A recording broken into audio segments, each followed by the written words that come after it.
Sit back and relax for the next few minutes as John interviews one of his best friends and a true friend of the Dash family, Sue Dunn. Sue is an accomplished horsewoman who has ridden many world grand champions. She and her husband, Dwight Dunn, have spent years training and working within the horse industry, building lasting friendships throughout the horse community.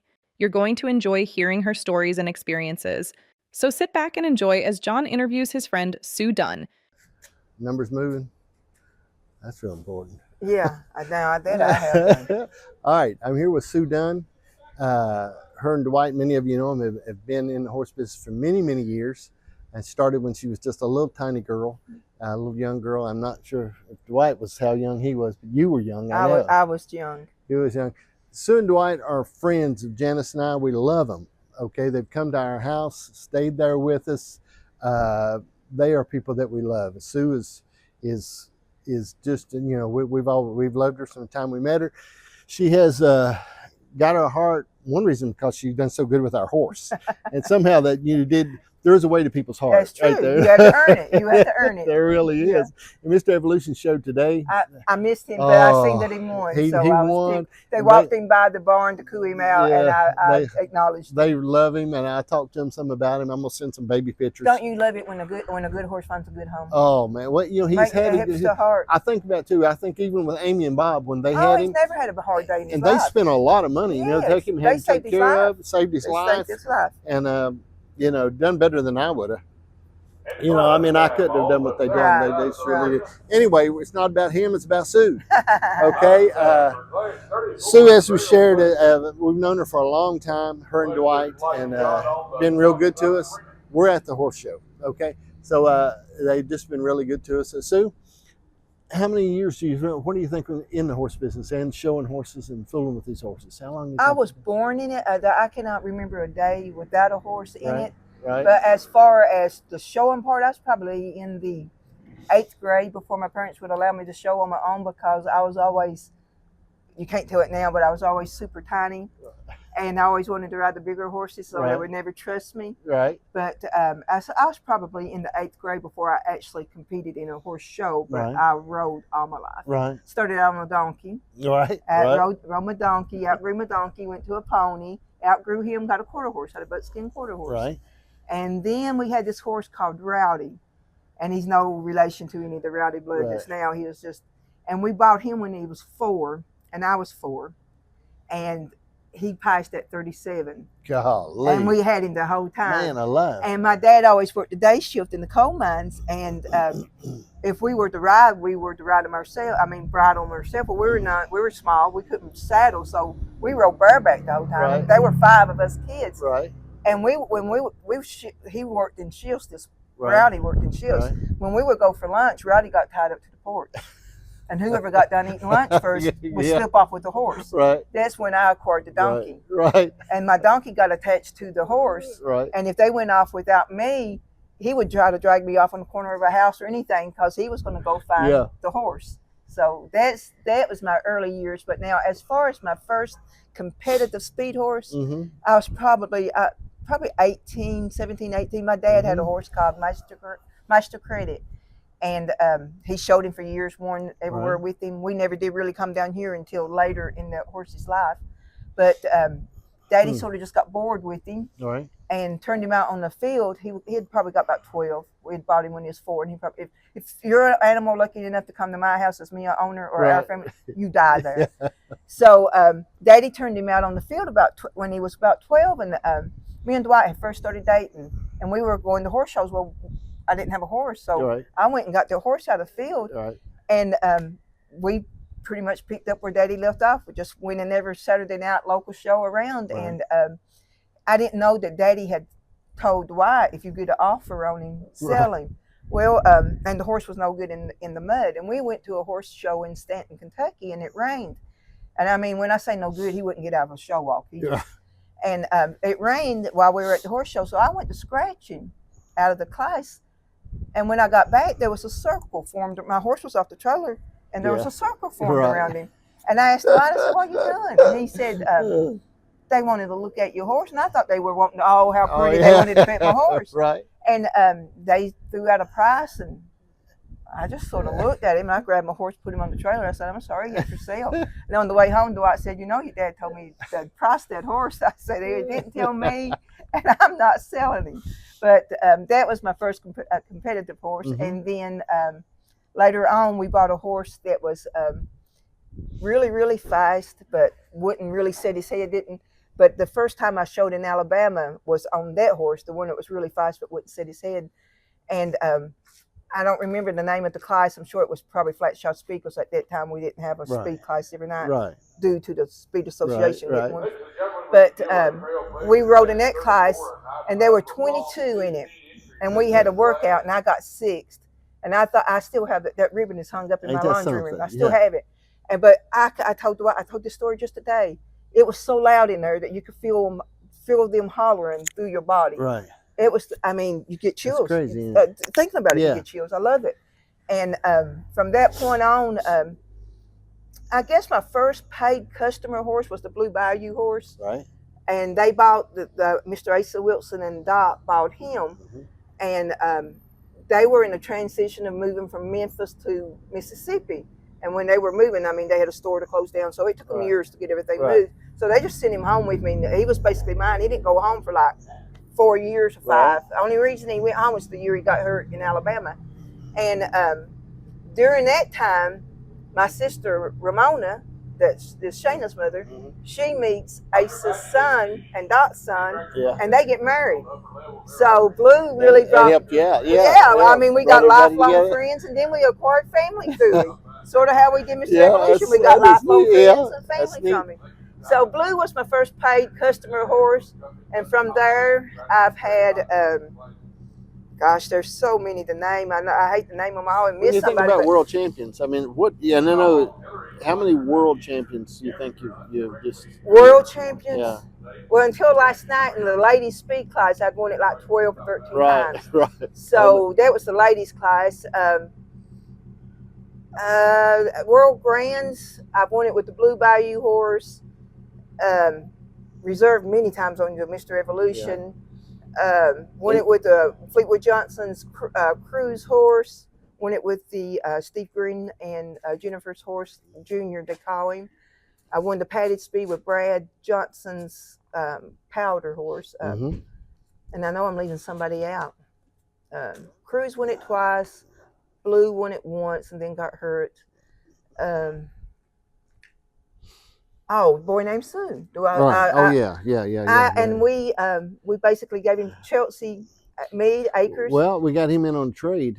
Remember, on your gray horse. We traded him in on the gray horse, and then and Chelsea didn't know. A while back, we was down here doing something. I said, you know how you got that horse? She said, no. I said, and I told her the story about it. We take him in on the trade, and I didn't want him to get on the trade wagon. That's exactly And we had him out. Actually, we got donkeys in his lot now, but we just turned him out. I didn't want him to get on the trade wagon. She had so much fun with him. She loves him. She wishes she could clone him. So I think I've won it, as far as winning the World Grand Flat Shot, I think I've won it 5 or 6 times, but only one horse has won it multiple times. Right. And I've won the padded twice on the same horse. Right. Yeah. Well, and when you think about horses, okay, if we're talking about horses and being able to train and to ride and go to shows and things like that. And I know you worked until just recently. You worked on a secular job. You worked there. Yeah. And to explain to people why you done what you did, it was a little hard to do, isn't it? Why you spent the money you spent and the time you spent, the people that are not horse people. You're about to make me tear up. It's the love of it. But you can't explain it. No. When you see a horse, or you can talk about a horse that gives you chills or makes you choke up. Yeah. I mean, that's it. Yeah. But a lot of people don't understand that. And there's different sports. I mean, I know people talk about a good race car like that, okay? But I mean, when you think about when you're in something like you're into. To me, I don't see them as livestock. Right. I know every quirk. I know everything they like. I know everything they don't like. Mm-hmm. I know that horse inside and out. Right. I mean, he's my buddy. Right. That's as simple as I'm putting. I don't see them I see them as humans. I say, poor old fellow, he may not be as talented as he needs to be, but he's such a good boy. He's such a nice man. He would be so nice as a man. Yeah, right. So that's the way I put him. I don't see him as commodity that you trade around on or nothing. Right. And I know, and that's my business. I mean, Yeah. people bring me horses that they go and buy and whatever. But now, if you're there an extended amount of time, Yeah. it hurts my heart when they leave. Well, you know, this is what I've said about you. Okay, I've said if it's in that horse, Sue Dunn will get it out of it. Okay, it'll get it. And I'm telling you something, you can get it out of that horse if it's in there I now. appreciate And that. I believe Some you are know, a little bit more challenging, and you got to see something that you like that you want to build on. Like Right. I just got out of the show ring on a mare that we've only had a couple months, but she stood 3 years. But she shows me things at times that I love, Right. and Right. she makes me want to put more time into Right. her, more. Yeah. And you've got to love it good. And whenever you quit anticipating and anxious to get on that horse, when that feeling leaves you, Right. it's probably gone. Yeah. And I hope it never leaves me. Yeah, and I think that if it's in there, I've said it before. I said if it's in there, and you can, as good as a horse can be. I mean, and this is the thing too. People underestimate Dwight's ground. Oh yeah, his ground. You got to work. see something. Okay, and I was his ground man on the padded horse. Right. You've absolutely. got to know what you're Yeah. looking for. You've got to. Level means so many different things. It means they could be stepping level, or it means the gait can be level. Right. You're to be able to have your back turned to a horse and the hit step off, Yeah. and you can tell that hit's timed. Right. You shouldn't even have to look at him. That the timing should be perfect. Yeah. Whether it's a padded horse or a speed horse, the timing, you have to be able to hear that. And as far as the riding aspect of it, until you feel, you got to be 2 steps ahead of your horse. Right. I mean, like if they let you be 2 steps ahead, like you get to know some of them so good that you know, all right, you can feel him starting to want to back off the bill or point more than normal. Yeah. You need to do something to catch that before it happens, because it's going to be a head flick, or it's going to be this, But or it's that's going to be a gift. hit. You got the gift to do that. Now, not everybody, and I really didn't have that to the point. Now, you know, Morgan does. Herman Hageman does on a pacing horse. Yeah. He knows he can take a horse. You can buy a horse. You could buy a horse off of him. He just brought in from the market with a sticker on his hip, and he could ride it up that road. And you think, man, and you take that sucker home and you say, where did the horse go that I bought? I always say it sometimes, like when you get when a horse leaves you, the keys don't go. Right. You try your best to describe the keys, but until you know what you're feeling, or you know what you're looking for, it's just hard to explain to you to do. Because you feel that. And reputation. Horses, to me, horses are creatures of habit. You find there's 50 ways to do one thing right, but you find the thing that works for you and the horse. Yeah. He's got to be comfortable. You've got to be comfortable, and you just build upon it day by day. Right. You don't. So I think the biggest misconception with the speed horse or any horse, they think it's made into, all right, I'm going to send it to a trainer for 2 months. Yeah. And you'll get a base, but that horse is not made. Right. He's never made. I train every day. I don't ride. I train every day. Yeah. And there's a difference between riding and training, and there's a difference between riding and sitting on one. Right. And but I work on something every day. You find a problem, you correct another problem will pop up. I mean, you correct every day. You know, I think there's no exception for natural ability, though. Too, when you get a good horse, even a good speed horse, when you get a good horse and with some natural ability that can sit there, and when that sucker starts sitting his head, and you ain't got to tie it back, and you ain't got to do all this, and you hear him come up through there, and he's sitting there pecking it off. You know what I mean? And you think, man. When there's and you can take a horse that doesn't have a lot of natural ability and work on what he does have. You can make him as good as he can let himself be. But not everybody's meant to be great. No. I'm not a college grad. Not everybody's meant to be. I mean, everybody has a place in life. You find that where you're comfortable. It's just like a horse. They have a place. Might not be the show ring.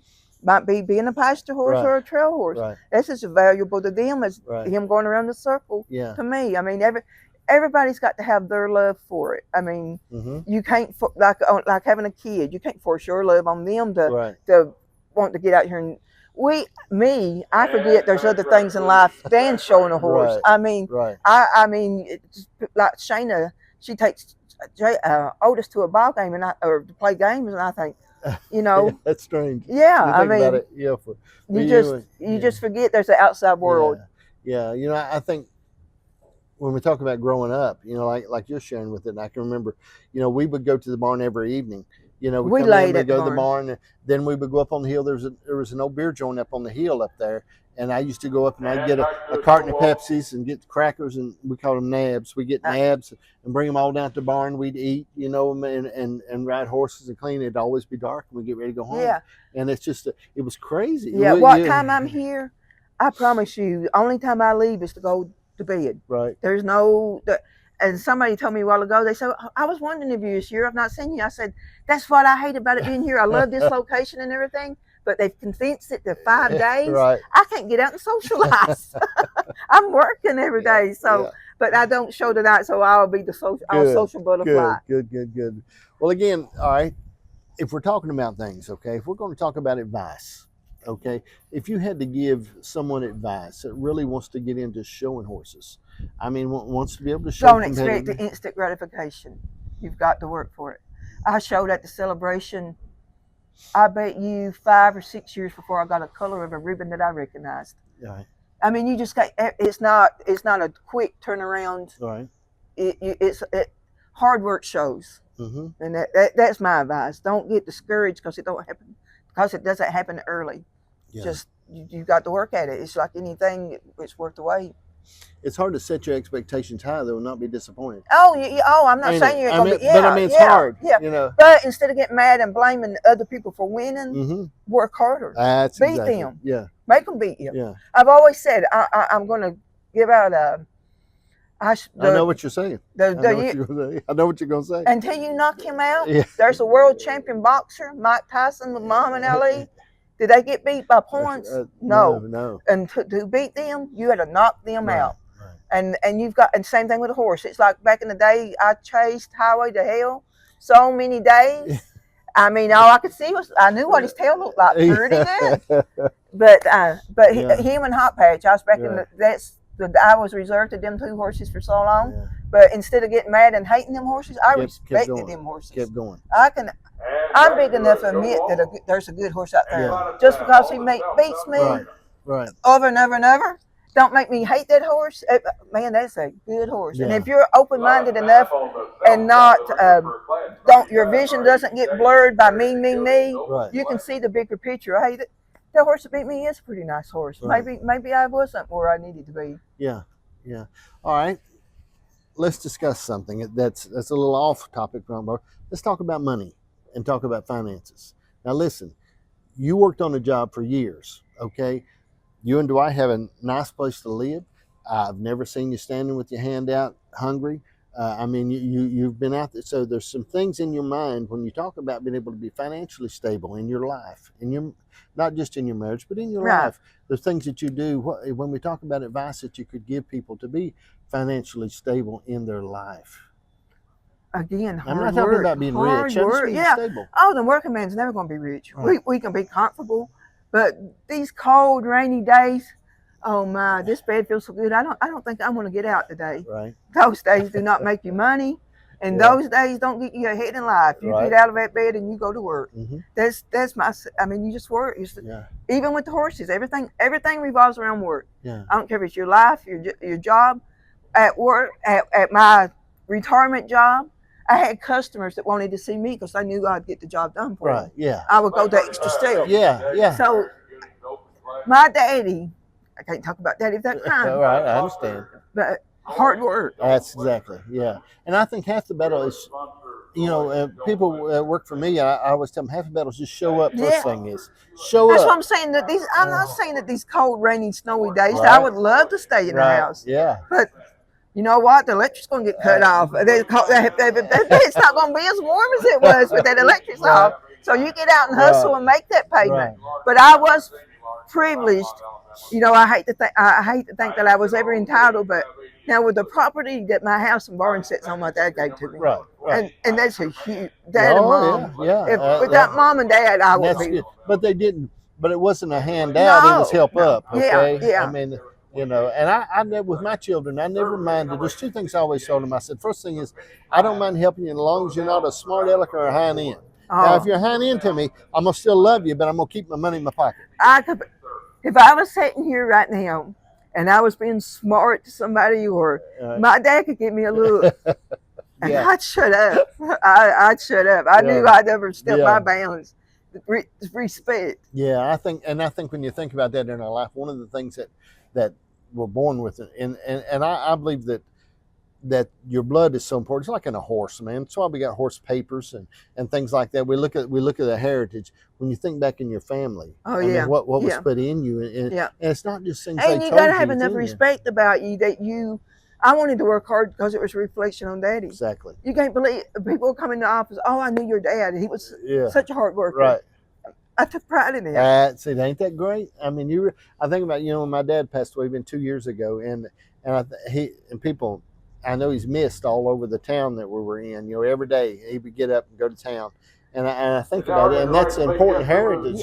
I mean, it's something You don't want to do nothing to embarrass them. That's exactly. No. That's exactly, and I think sometimes and it's not just a generation, but there's some things missing in some people, and it's always been that way. But there's some things that are missing as far as really doing that thing and embarrassing. I don't know. Well, all right. We're talking about changes. Let's talk about changes over the years. What are some things that changed as far as horse shows that stand out in your mind? And when we talk about overall in horse shows, what are some things you've seen that have changed? Other than crowd participation, the horses are still good. I mean, they might not be 5 in the class, but there's 5 good ones usually. Right. But as far as change, I really haven't noticed a whole lot as far as it affected me. As far as the horses have changed, their way of going has changed. We've got faster. Right. These horses now are flying. Yeah. And I love it. Yeah. But as far and we want a nice set up horse. But as far as a change in the breed, I really haven't seen it a lot. I mean, nothing to affect me negative. There's probably been some positive changes. I think we're breeding some good horses. We are. That's what I'm saying. Horses are great right now. My goodness, you can watch a class and you say, "Gosh, there'd be 5 or 6." Yeah. You wouldn't care to have either one of them. A thin line. Yeah. Between who won. Yeah. It really was. Well, all right. We've dealt in some really sensitive areas, okay? But let's talk about marriage just for a minute here. Okay, there is a place in heaven for me, baby. All right, here's the thing I'm saying, okay? Now, Jason has spread some rumors, and I talked to him the other day, and Dwight spread rumors. Jason says he loves me, but I don't know. This is the thing, though. Jason says that Dwight thinks he's the eye candy, but you are, okay? I've ate too much of that candy. My eye candy has expanded because I have been eating the candy. We can take care of that. But I mean, when you talk, you and Dwight seem to have a great relationship. Okay? If we argue, it is over a horse. Yeah, I know. It is never ever. Yeah, I've seen it is never ever a life changing moment in your life because we're on the same page, and we're usually on the same page with horses. But if there's any voices raised, a horse is involved. I've seen that before.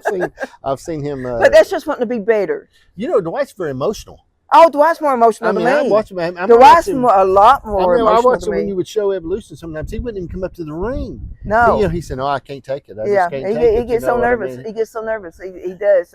And that is what he is. My biggest. He lives, and if I don't do well, he's disappointed. If I do great, he's happy.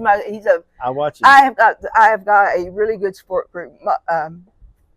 They are fans. They are my fans. Yeah. My sisters, my nieces, Jason, Dwight.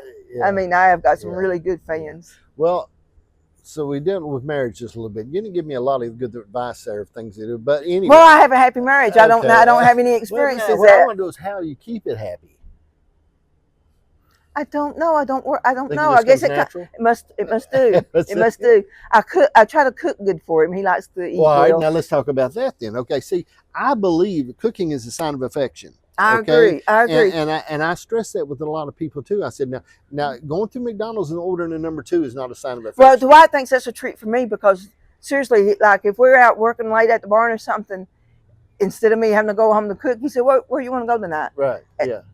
And that's and I mean, I would work until 4 o'clock at the job at my office, and then as soon as I could walk through the door, I'd change clothes, go out to the barn, stay about 8 o'clock, ride my crew, leave the Dwight to put that crew up, takes him an hour and so to crew out. He was getting in about 9 o'clock, so what time I was cooking, the time he was over to the barn. So So now it's a treat to me for him to say, Yeah. And I say that, and we eat out sometimes, but I cooking, man, I've said this before, and a lot of women don't grab that, okay, or men, but I mean, because a lot of men, there's more men cooking than what you think there are. But I mean, I'm going to have to support those cooking men. But what I'm saying is, a lot of women miss that. I really believe there's something that makes a man feel good when he comes home and there's a meal waiting on him, a hot meal, a good quality meal. If you made a meal, hot meal for him, yeah. It really, and you can't fight that. I'm just saying it's real. When he comes home and there is a meal waiting on him. And, you know, Janice used to, you know, when I worked late sometimes, I mean, she'd fix breakfast for me at 12 o'clock in the morning. My dad always worked the day shift at the coal mine, so he was getting up at 4:30. Mm-hmm. My mom always had him pork chop, biscuit and gravy, and fried apples waiting on him every morning. Yeah. When he'd get off to work, it's time for us to go to school. You know what we had? Right. We had a full breakfast, another one, because she would cook another one, but we'd have a full breakfast waiting on us. Yeah. I can remember when we were in grade school and free lunches and breakfast first came out, nobody would, our principal would come to the playground before his classes would take up as in grade school and try to shoo everybody into the cafeteria to eat. Right. And that nobody would come because they say, oh, Mommy cooked this morning. Mommy cooked this morning. Yeah. Now it's full. I bet you don't hear Mommy cooked this morning. No, Mommy. no. Which that attributes a lot to it. There's a lot of working women now too. Right. So that attributes to that. I mean, it's just I see it all the time. All right, so we've dealt with that. We've dealt with marriage. We've dealt with money. We've dealt with advice. We've dealt with horses. But there's one topic we haven't covered. Now, growing up with Mona. Okay, I mean, I'm not. I was always the low man on the totem pole. Okay, all right. So growing up with a sister, growing up with Mona, I mean, what were the challenges? You know, we're still as close as we were then. There were really no challenges there. We was always super close family. A few fights every Oh gosh, she got married with a black eye. See, I was thinking, it seems like I remember some things, okay? And I would rather you tell them because I like to make sure I get them right. You have been too close to the family. You're entrenched. I knew there were some things. I didn't. Yeah, I wanted to let you are tell them, entrenched. so I wasn't responsible. Well, I was always a peepsqueak, always so little, and she could. I mean, you ever seen a dog just sort of hold another dog back? It's our hope that you enjoyed John Dash and Friends today. Your host, John Dash, believes these television programs serve as preserving history, capturing meaningful conversations and life lessons for generations to come. Each week, he sits down with friends from all walks of life as they share their wisdom, their stories, and their life experiences. If you enjoyed today's program, you can find us on all social media platforms. Just search John Dash and Friends. We're on Facebook and TikTok as well. In closing, John and his family thank you for allowing us to introduce you to their friends. We look forward to seeing you next time on John Dash and Friends.